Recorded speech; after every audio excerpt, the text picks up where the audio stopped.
there's a guy out there playing my position, and it's killing me. Get me out of here. And then I had a coach that, not here, he's not on the team, we're not talking about him. No.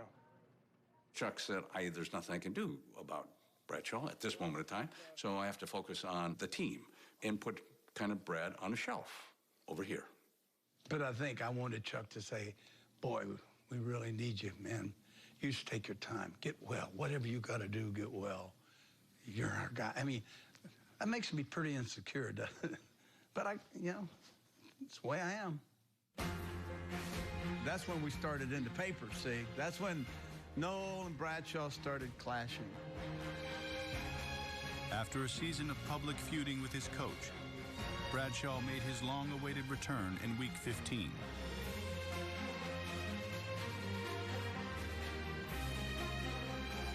He threw for 2 touchdowns to help the Steelers secure a playoff spot. Terry Bradshaw, and zipping that 10-yard touchdown throw to Calvin Sweeney, came off in pain. Bradshaw re-injured his elbow and wouldn't throw another NFL pass. The following summer, at the age of 35, he was officially done. When I retired, I was relieved. That's why people say, you miss it. No, I don't miss it at all. I remember one quote I made. I said, well, now I can be myself. I don't have to be hardline or serious. I don't want to be serious. I never want to be serious again the rest of my life. I hate serious. It's no fun being serious. I can't tell you what a pleasure it is for me to welcome you. Less than 2 months after his retirement, Bradshaw began a new career. Easy. Right. You know, I really never thought I could have butterflies so big in my belly. At that point, 1984, I'm not sure there was anyone that would say, this guy's going to be an entertainment icon, a sports entertainment icon. Hello, folks. I'm Terry Bradshaw. This is After 10 seasons at CBS, Bradshaw helped launch a new NFL broadcast partner. 75 years the National Football League is being played. This is our first day. We are thrilled to have you here. I think the critics had concerns about Fox getting the package, and we wanted to kind of rethink the idea of the pregame, and it all started with Terry. This show is big. And the emphasis on being more natural, more conversational. And I think one of the reasons why it worked is because we're not rehearsed. You can't rehearse Terry. This is Howie Long, 8-time Pro Bowler. Bradshaw had become part of a new family and cut ties with an old one. For nearly 2 decades following his retirement, he would keep a distance from Chuck Noll, the Steelers, and the city of Pittsburgh. When I left Pittsburgh, it was difficult. It was difficult to go out the way I went out. I was angry.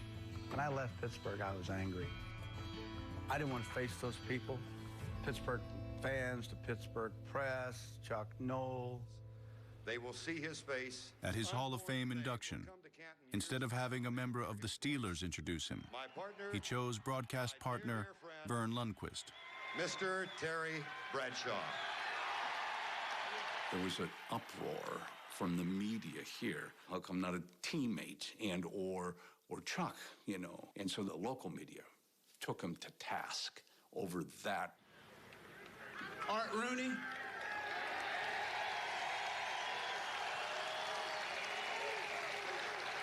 Bradshaw had always been close with Steelers owner Art Rooney. Boy, I love that man. Yet when Rooney died, I know you're watching, Art. I love you. Bradshaw did not return to Pittsburgh for the funeral. I always put it on me. I'm the one that had to grow up. I'm the one that had to make the adjustments. I would never, ever want anybody to think that I did it right. I did it wrong. But that was the way I handled things back then. Maybe I'm healing again. I don't know. I know one thing. If I hurt people's feelings or made them mad, I apologize. I just didn't know how to handle it. Time is a marvelous medicine. So I wanted to mend all the fences that I felt like I had created. In 2002, Bradshaw prepared for his first public return to a Steelers game in nearly 2 decades. His 2 daughters accompanied him on the trip. We never talked about the Steelers or that awkward tension that Dad felt that was there.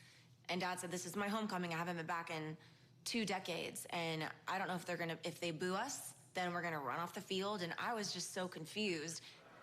I just remember us getting there, and I had never been to Pittsburgh and been around my dad with his fans. And they're either going to boo you or they're gonna love you.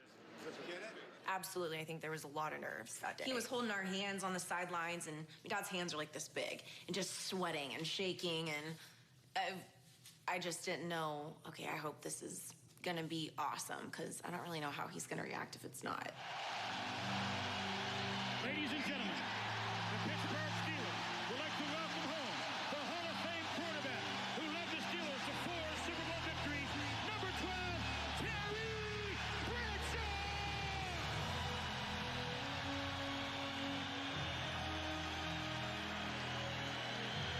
I'll never forget when we stood out there and just, whoa, like the entire crowd.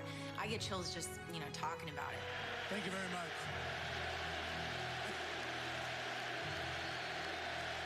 That sounds good. Keep on. That's all right. You keep going. I knew at that moment, take this all in, because this might be the very last time this ever happens.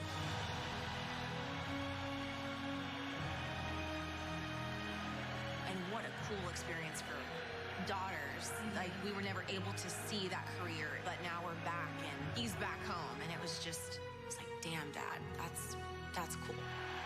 Ladies and gentlemen, it's good to be home. God bless all of you. Thank you.